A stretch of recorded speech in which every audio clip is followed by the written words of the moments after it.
Been a while since we did this, going back to our days, or should I say, nights in Doha, taking questions from our friends, fans, and followers on social media. The first one here from Joe Otaka, I remember him, or her, from the World Cup in Qatar. What's the likelihood of Diego Costa making it all the way to the World Cup as Mexico coach? Herc, he hasn't even officially been hired yet. We're already talking about when he's going to be fired. Yeah, well, he's been outed, if you will. Tigres, in their disgust over the decision, pretty much said he's going to the Mexican national team. That's more than official. It would take something crazy for that not to go that way. You know what? So I was thinking about this. Let's do the math. Tata Martino, the whole cycle. Juan Carlos Osorio, the whole cycle. Okay? There was no cycle with Miguel Herrera.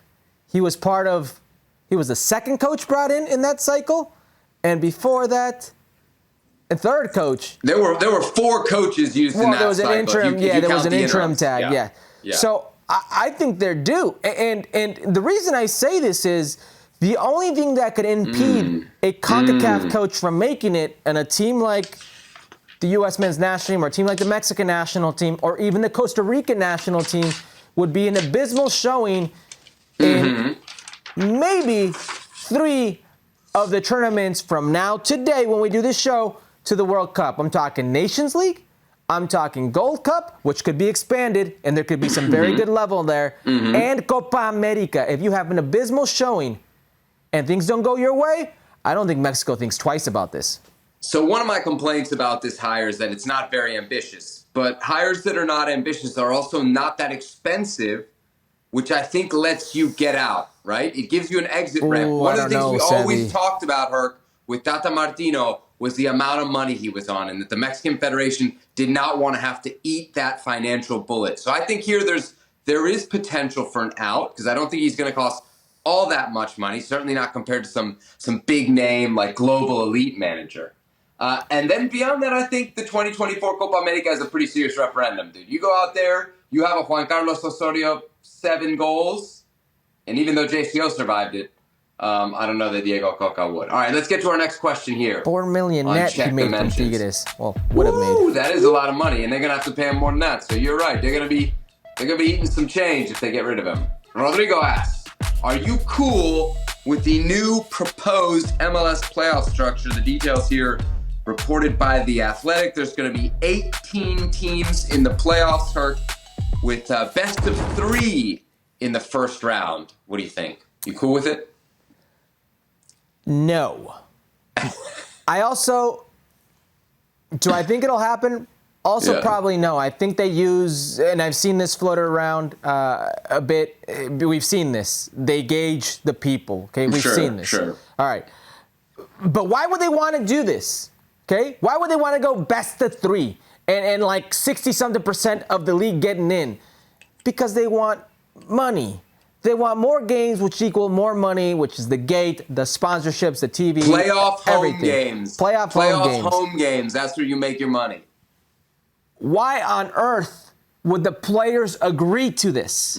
Why on earth does anybody think this is a good idea? They finally found a format that made an irrelevant regular season relevant, somewhat relevant. It's 1 game, do or die, best seed hosts it, and you're gone. It was the best playoff scenario they've ever had in their history, and they're moving away from it. Why? Money. Yeah. My favorite playoffs were 2019. I just love the one and done. I hate the idea of going back to 3. And Herc, the idea of 18 out of 29 teams, that's another thing we're going to have to talk about here with these proposals. 62% of the league. Now you're getting into Liga MX territory. And we know the impact that's had. Yeah, former Liga MX territory, producer Beto reminds me. But we know the impact that's had on players in the national team. Let's get to the third question. Third question here on Check Dimensions. What do we got from our loving and adoring public? From Nathan's interior decorator. All right. How do you guys feel about LAFCs John Thornton for sporting director or general manager for U.S. soccer? Do you think he'd leave LA for the national team, and could he even do both jobs? A lot of questions there, Herc. Pick one, or pick them all. So there are a few candidates, if you were to go in this side of the world, who has done well at an administrative role that used to play, that has those connections and can be that bridge. Yeah, John Thornton's a realistic name because of the success he's had on all levels. Garth Lagerwey is also a very interesting name who's done it over a much longer extended period of time. So, and in multiple spots. And in multiple places, spots. too. Thornton has only done it with LAFC. Real Salt Lake, the Seattle Sounders, and now we're going to see what this new wave with Atlanta United can create. But I would go the tried and proven if you were going to go that way. Now, you could also go a different way and go somebody foreign, somebody that you may have heard of or may not have heard of. But what's to stop a Dennis DeClose, Dennis DeClose from being a productive, director or GM? I like Thornton for the future. Maybe not quite yet. He's been only at LAFC. He's earned having his name there, though, Seb. That's a fact. 100%, because he's been there LAFC since the very, very beginning. He built it, so he gets a lot of the credit for what they've done. And they built a great team at first. They had to rebuild it again. So I think he's a name for the future, but maybe not quite yet. Maybe there's other Americans ahead of him, but we talked about this. I think it must have been a digital segment. I love Dennis DeClose. I don't think there's a box that he doesn't check for the sporting director position. That's right. You did say that. Yeah. All right. Last question here on Check the Mentions. This is the last one, yeah? Last one. La última y nos vamos. Last question for me today, says Antonio. Must have sent in a few.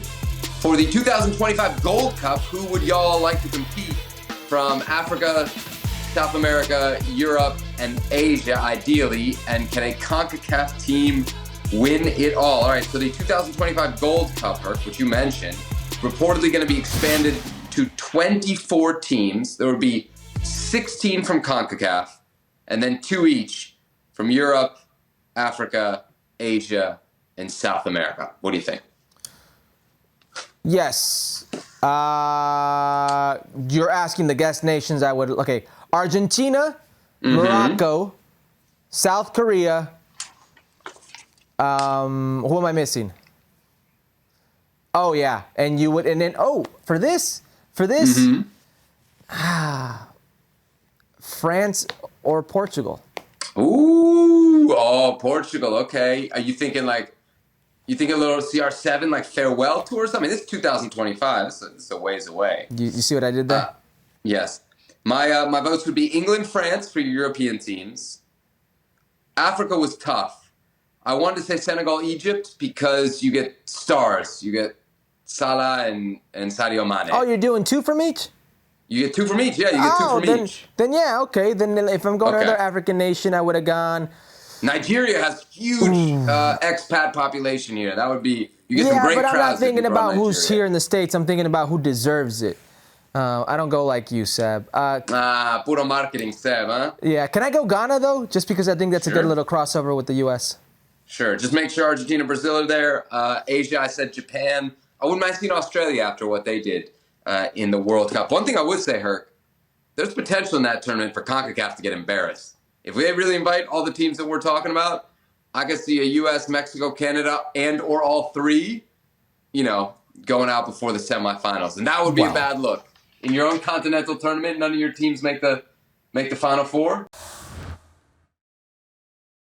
Well, thank you very much for watching ESPN on YouTube. For more sports highlights and analysis, be sure to download the ESPN app. And for live streaming, premium content, and let's not forget as well, ESPN FC 7 days a week. Subscribe to ESPN+.